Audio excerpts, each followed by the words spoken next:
I woke up to a miracle today. Triggers stay as I find my way. No judgment to lead astray.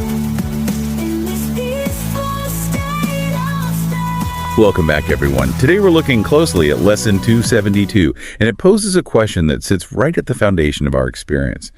How can illusions satisfy God's Son?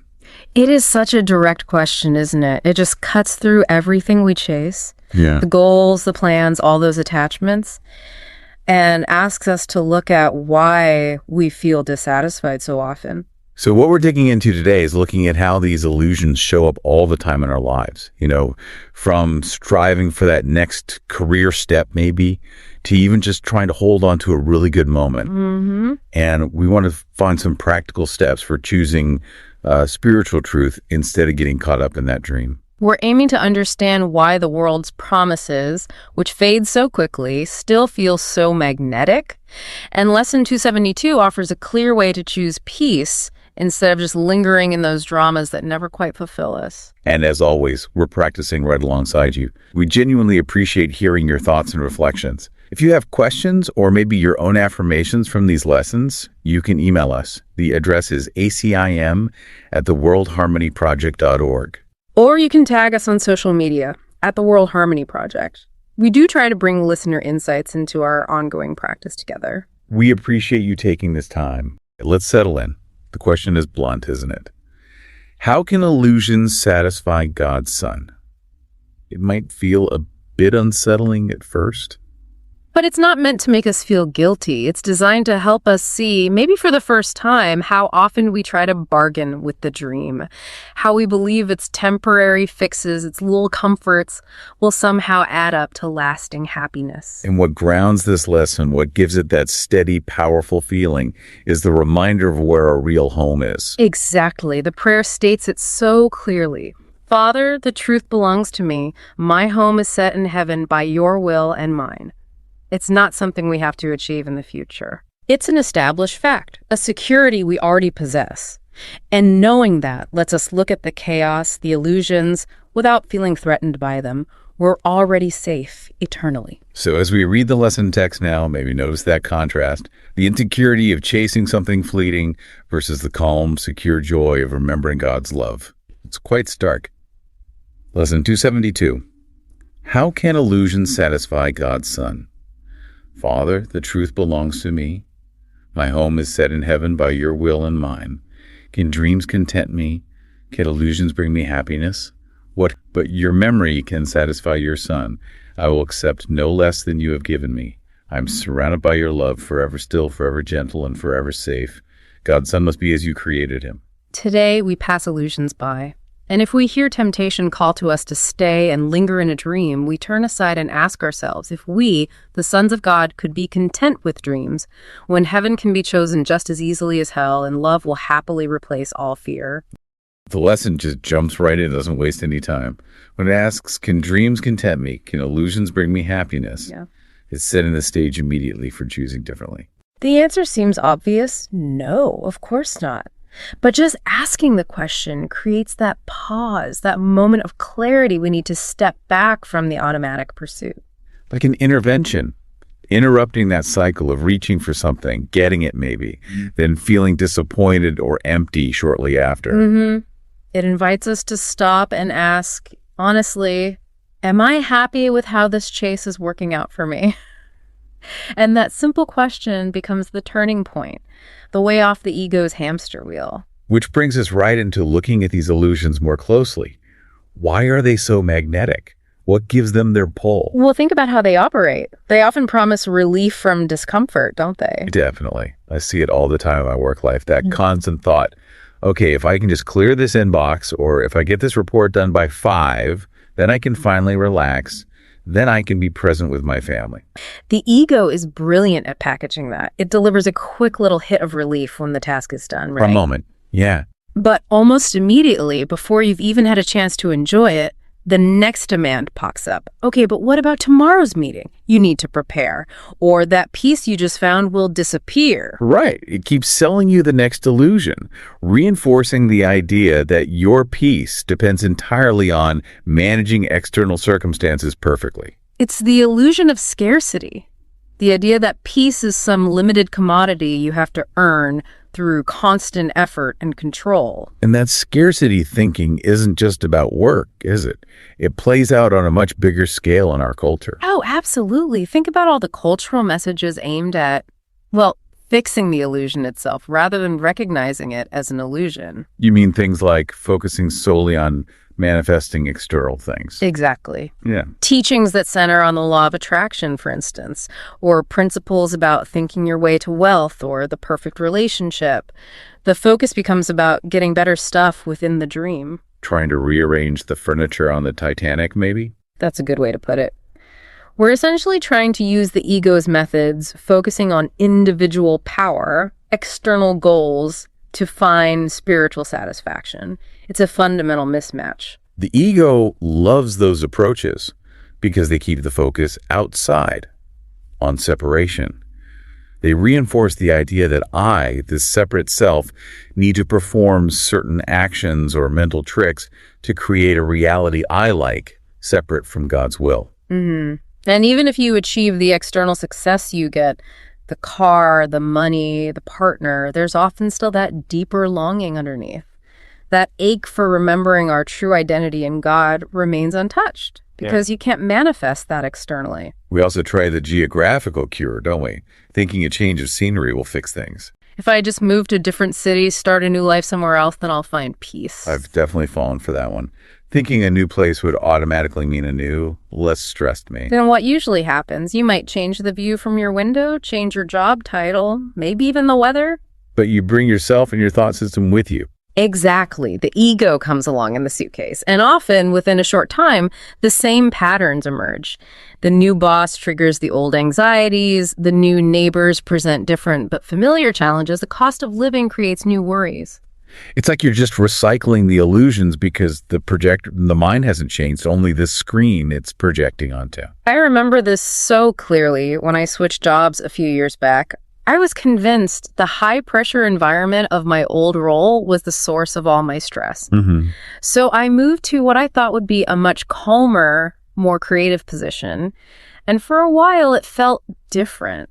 But maybe 3-4 months in, the old feelings started creeping back. Precisely. The same anxiety about performance, the same fear of disappointing leadership, that same sense that my value was tied to project outcomes. The external setting had changed, but the mind's habit of seeking worth outside hadn't shifted at all. It's just repacking the same illusions, maybe in a nicer box this time. It is, and the Course points this out so clearly. Changing location without changing the mind doesn't bring lasting peace. There's an even subtler trap, too, isn't there? When the ego takes genuinely good experiences and turns them into something to cling to. Yes, this is a tricky one. We might have a truly loving relationship, or work that feels meaningful, or a home that feels safe and beautiful. These are wonderful reflections of love. But the ego steps in and says, It says, this is it. This is your security. You must hold on to this, protect it, make sure it never changes, or your peace will be gone. And that's where it gets complicated. How do you appreciate something beautiful? A sunset, a moment of connection, without trying to lock it down and make it the source of your salvation. It comes down to clinging versus appreciating. True appreciation allows the joy to flow through the experience. You recognize the joy's source is constant, eternal within you, regardless of whether the external form, the sunset, the relationship status remains the same. Whereas clinging is trying to possess the form. Trying to freeze the sunset, make the relationship immune to change, guarantee the job lasts forever. When we do that, we shift from appreciation to an ego pursuit.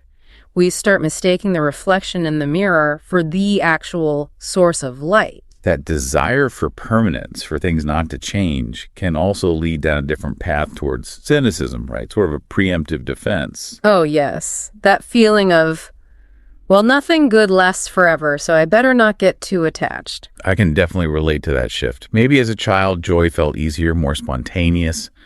But then life happens. Losses, changes. Pets pass away, friends move, circumstances shift. And the ego uses these experiences to teach us. See, investing emotionally just leads to pain. The world is unreliable. So we internalize this belief that lasting security isn't possible in the external world, and we develop strategies to cope. One strategy is that anticipatory cynicism, believing that if we expect things to end, if we anticipate the loss, maybe we can control the pain when it happens. So instead of enjoying the good job you have now, Your mind jumps ahead. This is great, but I bet they'll hire a new manager who messes everything up. Or, I love this peaceful neighborhood, but that empty lot nearby, someone difficult will probably build there. it's like grieving something before it's even gone. It is. It's anticipatory grief, and it's rooted in the mistaken belief that our stability depends on the illusion staying fixed, which, by its very nature, it cannot do. And that constant expectation of things going wrong steals the present joy just as much as clinging does. Exactly. Lesson 272 cuts right through that defense. It reminds us that true stability, true love, isn't dependent on the survival of any particular form or situation. The content, the love, is unchanging, even as the forms shift and change. And what I find so helpful about the Course's approach here is that it's never shaming. It doesn't condemn us for chasing these illusions. Not at all. It simply holds up the results and gently asks, are you happy with this? Is this working? The search isn't for something we lack. It's about remembering what's already ours, like the prayer says. But your memory can satisfy your son. It's a gentle invitation. Notice the hunger you feel. Recognize that the meal the world offers is ultimately made of shadows. And then remember that true nourishment, real satisfaction, is already within you, waiting to be accepted. That's the essence of passing illusions by. So let's talk about that practice, passing illusions by. What does that look like day to day? For me, it often means noticing when I start loading up an external task with the weight of my inner peace. Right. Catching that thought, my okayness depends on getting this done, and pausing before fully buying into it. It's not about suddenly stopping doing things, is it? Not becoming passive or irresponsible. Not at all. You still answer the emails, you still pay the bills, you still engage with the world. The difference is how you do it. You do it without attaching your fundamental sense of peace or salvation to the outcome. Peace becomes the place you operate from, not the reward you get after the task is done. That's the crucial shift. If the ego convinces you that finishing the email guarantees 5 minutes of peace, then the email controls your peace. But if you know peace is your inherent state, and you answer the email from that place of inner rest, Then the outcome of the email, whether it's received well, whether it achieves the desired result, loses its power over your inner state. You're no longer identifying yourself with the temporary effort or its result. and that's when the lesson's promise really comes alive. Love will happily replace all fear. That replacement happens inside you. When you approach the task from love, from that inner security, the fear of failure, the fear of loss, it just becomes irrelevant.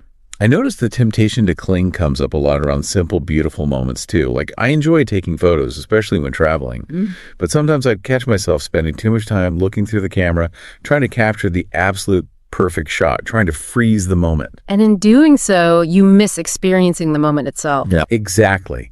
The effort to possess the experience through the photo, to cling to the image, replaces the simple appreciation of what's happening right then and there. That's the ego's mechanism for subtly stealing our joy. The Course isn't saying, don't enjoy things, don't appreciate a sunset, don't enjoy playing basketball or whatever brings you pleasure. It's saying, Be mindful. Don't mistake the experience for your salvation. The joy you feel shines through the sunset, through the game, because the source of that joy is already within you. If the source were the external thing, the joy would vanish the moment the thing disappeared. we're so conditioned to seek satisfaction in the fleeting, though. We might wish the vacation could last forever, or that perfect feeling after a good conversation wouldn't fade. That little internal tug, if only this could be permanent, That's the ego's sales pitch for the illusion. The practice then is noticing that tug. And recognizing that the lasting joy isn't found in making the temporary permanent. It's found in the quality of presence you bring to the temporary moment, a presence that connects you to the eternal within you. And that recognition, that shift in where you look for satisfaction is why the lesson can say heaven can be chosen just as easily as hell. Yes, the choice point is internal. It's that small shift from grasping at the form to resting in the content, the love that the form reflects. Okay, let's talk about some of those high-stakes illusions. The ones where the temptation to stay and linger in the dream feels especially strong. Disagreements, for one. Oh, definitely. When you're in an argument or even just replaying one in your head afterwards, the pull to justify yourself, gather evidence, prove you were right, it feels incredibly compelling, urgent almost. It promises the satisfaction of being vindicated, right? Of making the other person see they were wrong. That's the promise. But what's the actual result of lingering there? Usually it's feeling agitated, maybe self-righteous, but isolated, definitely drained. So passing that illusion by means. It means consciously choosing your inner peace, your connection to your unchanging reality, over the temporary, ultimately empty satisfaction of winning the argument. It's recognizing that whether the other person agrees with you or not has absolutely zero impact on your true worth or your inherent safety. That can feel like a big leap, though. Yeah. There's often a fear underneath that if I don't defend my position, if I don't prove I'm right, I'll somehow be vulnerable or diminished. And that fear connects directly to another major illusion, anxiety. Anxiety feels so real, so physical. It floods your system with alarm bells telling you you're in danger right now. It's incredibly convincing. And in that state, the ego tempts you to linger by insisting that you must analyze the situation, run through all the worst-case scenarios, catastrophize, because the ego claims that mental churning is protection. That's the insidious part, isn't it? The constant analysis feels like you're doing something productive, like you're taking action to keep yourself safe. Exactly. The ego uses that feeling of effort to reinforce the idea of separation, that you, this isolated self, must figure everything out and control everything to be okay. If you stop analyzing, the ego whispers, you're dropping your guard in a dangerous world. So you're being lured deeper into the dream by the very activity that promises to solve the dream's problems. That's the trap. Passing this illusion by involves recognizing that the frantic analysis itself is part of the dream state. The love that holds you, the reality of your safety, is completely untouched by those racing fears. So the practice is? The practice is daring to loosen your grip on the analysis, even just for a breath. It's having the willingness to say, okay, I feel this fear, but I don't have to keep feeding it with thoughts. And then consciously handing that fear over, trusting that true protection isn't found in frantic thinking, but in resting in the awareness of love's presence. Another powerful one is disappointment. Small ones, big ones. Not getting the promotion, or relationship ending unexpectedly, plans just falling apart. In those moments, the ego jumps right in, doesn't it? See, I told you. Happiness depends on things going your way, and now they haven't, so your peace is gone. It reaffirms that core belief that happiness is external and conditional. Yes. But Lesson 272 invites us to reframe the whole situation. It prompts the question, was peace ever truly located in that job or in that relationship or in those specific plans working out? Were they the actual source? Exactly. Or were they temporary forms, classrooms, opportunities through which the ever-present love could be experienced? Real happiness comes from remembering that love, which never changes, regardless of whether the external circumstances shift. And then there's the illusion of self-criticism, that internal voice that replays mistakes over and over. The inner critic. We've all got one. It tells us that by dwelling on our flaws, by beating ourselves up, we can somehow control future behavior, or at least define ourselves by our perceived failings. It feels like a way to take responsibility, maybe, or to prevent future pain. The ego promotes self-criticism because it reinforces the belief in guilt and separation, which are essential for the ego's own survival.